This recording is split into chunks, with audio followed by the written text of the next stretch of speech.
Əziz dostlar, Əhlüsünnədən olan bəzi qardaşlarımız belə bir iddia ilə çıxış edirlər. Maide surəsi 55-ci ayə. Yəni Allah Subhanahu taala buyurur ki, həqiqətən onlar Allah və Rasulü və möminlərin dostlarıdır. Kimlərdir? Əlləzinə, onlar ki namaz qılarlar, zəkat verərlər və hum rakiun, rükû halında. Bəziləri bu ayəyə deyiblər ki, güya ki bu ayə nazil olub, Əli ibn Əbi Talib, Ömər bin Xattabın qaynatası namaz qılanda, rükuda biri gəlib meçdə deyib ki, mənə pul verin, zəkat. Əli ibn Əbi Talibin də güya ki üzüyü olub, güya ki namazda Əli ibn Əbi Talib fikir qapıdadır, uzadıb ki, gəl götür yəni. Namazda rükû verir. Birinci namazda tərpənmək olmaz. Uşaq da bunu bilir. O ki qaldı sahabi. Namazda tərpənmək olmaz, qaçı-qaçdır. Nə olub? Namazı qutarandan sonra verər də. Yəni bu ayə heç bir əlaqəsi yoxdur. Özdə Əli ibn Əbi Talib kasıb idi, zəkat verən də öldü. Ona gəl Fatimə radiyallahu anh möminə Ömər bin Xattabın qaynanasını istəyəndə Peyğəmbər sallallahu aleyhi ve sellemlə Peyğəmbər sallallahu aleyhi ve sellem Əli ibn Əbi Talib dedi, nəyin var? Dedi, heç nəyin yoxdur, bir dənə qılıncınla zirəyim var və salam, heç nəyin yoxdur. Heç üzüyü olmuyor. Qaldı ələm üzüydən zəkat verər. Burada deyilənlərlə bağlı bir neçə məqama diqqət yetirək. Birinci məqam. Bu video yazını sosial şəbəkələrdə yayan Əhlüsünnədən olan qardaşlar rükuda sədəqə verən şəxsin Əli ibn Əbu Talib olduğu görüşünün şiələrin uydurması kimi təqdim ediblər.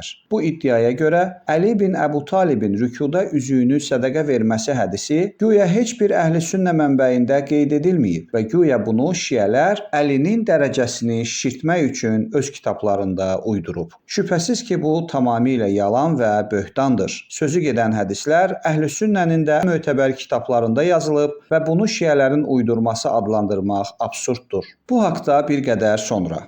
İkinci məqam. Videoda çıxış edən şəxs şahidi olduğumuz kimi açıq-aşkar istehza ilə danışır və bir neçə dəfə güya sözündən istifadə etməklə hadisənin nəinki baş vermədiyini, hətta baş verməsinin sanki fantastik bir hal olduğu təəssüratını yaratmağa çalışır. Güya ki bu ayə nazil olub, Əli ibn Əbi Talib, Ömər bin Xattabın qaynatası, Əli ibn Əbi Talibin də güya ki üzüyü olub, güya ki namazda Əli ibn Əbi Talib fikir qapıdadır. Üçüncü məqam. Qardaşımız yersiz olaraq hər Əlinin adı çəkiləndə onu Ömərin qaynatası, Fatimənin adını çəkəndə isə Ömərin qaynanası olduğunu söylüyor. Halbuki onlarla başqa səhabə haqqında danışanda heç vaxt onların kimin qaynatası olduğunu demir. Aydın məsələdir ki, qardaşımız məsələyə qərəzli yanaşır. Yeri gəlmişkən o bu məsələdə yanılır. Amma bu başqa bir mövzudur. Burada onun mahiyyətinə varmayaq. Sadəcə qeyd edək ki, çıxışda vurğulanan bu iddia o deməkdir ki, Əli Fatiməni istədiyi zaman Fatimə Ömərin qaynanası imiş.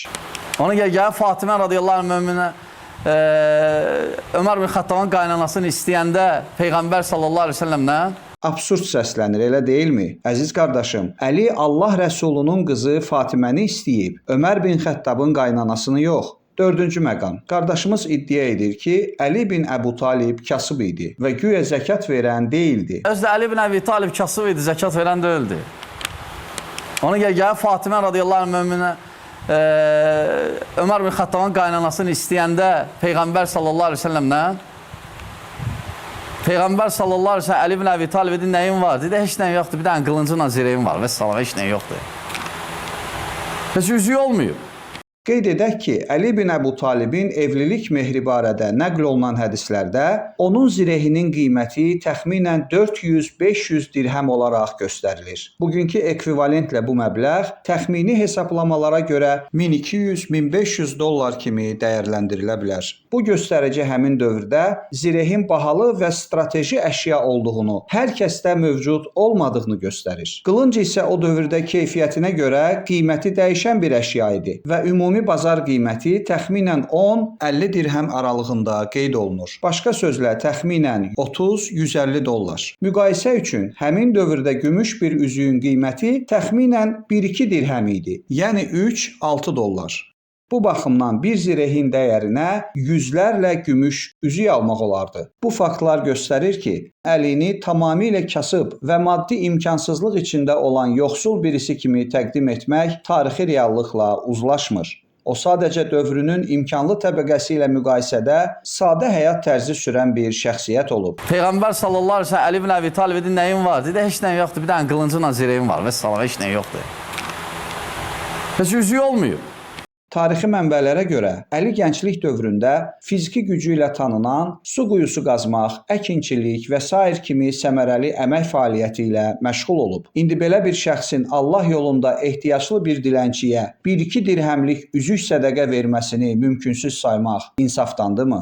5-ci məqam. Qardaşımız Əli bin Əbu Talibin namaz əsnasında dilənçiyə sədəqə verməsi məsələsinə də toxunur. Doğrudanmı Əli namaz əsnasında barmağını uzatmış və üzüyünü dilənçiyə vermişdir? Bu məsələyə dair əqli məntiqi mühakimə üçün qapılar açıqdır. Amma indi biz burada Quran ayəsi və Əhlüsünnə hədislərindəki mətn əsasında təhlili məqsədə uyğun hesab edirik. Maidə surəsinin 55-ci ayəsində buyurulur: O kəslər ki, namaz qılır və rükû halında zəkat verir. Yəni ayənin açıq mətnində zəkatın məhz rükû halında verilməsi buyurulur. İndi isə həmin ayəni açıqlayan Əhlüsünnə hədislərinə müraciət edək. Təbəri özünün təfsir əsərində Maidə surəsinin 55-ci ayəsinin təfsirində istinadla Abdullah ibn Abbasdan aşağıdakı hədisi nəql edir. Bir dilənçi məscidə daxil olub insanlardan sədəqə istədi. Lakin ona heç kim bir şey vermədi. Bu zaman Əli bin Əbu Talib rükuda idi. O, əlini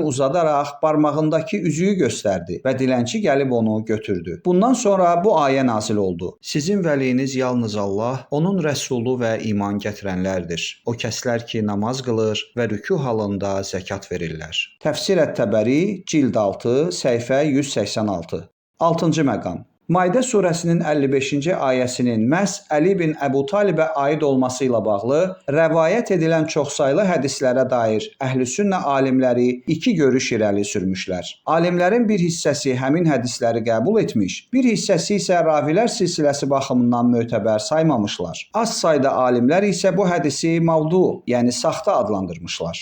7-ci məqam. Sözü gedən ayənin bir mənalı olaraq İmam Əliyə aid olmadığını tarixdə iki mühəddis söyləyib. Müasir dövrümüzün məşhur sələfi alimi Bin Baz özünün Məcmuəl Fətava əsərinin 218-ci səhifəsində qeyd edir ki, Əli bin Əbu Talibin rükû halında zəkat verdiyinə dair hədislər səhih deyil. Belə ki, İbn Kəsir və İbn Teymiyyə bu hədislərin sənədini araşdıraraq onların saxta hədis olduğunu müəyyən etmişlər. Bu iki əsasa söykənərək sələfi Şeyxi Bin Baz sözü gedən ayənin Əli bin Əbu Talib barədə nazil olmadığına dair fətva vermişdir. 8-ci məqam. Bəs Əhlüsünnə təfsirlərində Maidə surəsinin 55-ci ayəsinin təfsirində rükuda zəkat verən şəxslə bağlı hansı hədislər gətirilir? Gəlin Əhlüsünnə təfsirlərinə nəzər salaq. Təfsir Əl-Bəğəvi, cild 3, səhifə 73. Təfsir Ət-Təbəri, cild 8, səhifə 530. Təfsir İbn Əbu Hatim, cild 1, səhifə 1162. Təfsir Ər-Razi, cild 12, səhifə 26 və sair kimi məşhur Əhlüsünnə təfsirlərində sözü gedən ayənin məhz Əli bin Əbu Talibə aid olduğu qeyd edilir. Bu təfsirlərdə açıq mətnlə bildirilir ki, ayədəki rükû halında zəkat verən şəxsdən məqsəd Əli bin Əbu Talibdir. Misal olaraq böyük Əhlüsünnə təfsirçisi İmam Təbəri öz təfsirində Maidə surəsinin 55-ci ayəsi ilə bağlı bunları yazır. Bəziləri ayədə kimin nəzərdə tutulduğu ilə bağlı ixtilaf etmişlər. Bəziləri demişlər ki, Əli bin Əbu Talib nəzərdə tutulub, bəziləri isə demişlər ki, bütün möminlər nəzərdə tutulub. İmam Təbəri davamında ravilər silsiləsini göstərərək Suddidən hədis nəql edir ki, Əli məsciddə namaz qılırdı. Yanından dilənçi keçdi, onun istəyi üzərinə Əli öz üzüyünü ona verdi. İmam Təbəri sözü gedən ayənin təfsirinə dair burada məhz Əli bin Əbu Talibin nəzərdə tutulduğunu təsdiqləyən 5 ayrı-ayrı hədis nəql edir. İbn Teymiyyənin böyük elm əhli və təfsir alimi adlandırdığı İbn Əbu Hatim də öz təfsirində sözü gedən ayədə məhz Əli bin Əbu Talibin nəzərdə tutulduğunu təsdiqləyən 4 ayrı-ayrı hədis gətirir. 9-cu məqam. Maraqlıdır ki, Bin Bazın bu mövzuda əsaslandığı İbn Teymiyyə öz əsərində yalandan iddia edir ki, güya Bəğəvi, Təbəri və İbn Əbu Hatim öz təfsirlərində ayədə Əli bin Əbu Talibin nəzərdə tutulduğuna dair bircə hədis də gətirməmişlər. Halbuki hər üç müəllifin əsərləri ortadadır və hər üç müfəssir də aydın şəkildə ayədə rükû halında zəkat verən şəxsin məhz Əli bin Əbu Talib olduğunu təsdiq edən hədislər gətirmişlər. Görünür Bin Baz bu əsərləri nəzərdən keçirmədən İbn Teymiyyəyə inanmışdır. İnanmış və beləcə aldanmışdır. 10-cu məqam. Böyük Əhlüsünnə təfsirçisi İmam Alusi özünün Ruhul Məani təfsirində rükû halında sədaqə vermək ayəsinə dair açıq şəkildə yazmışdır. Hədis alimlərinin əksəriyyətinə görə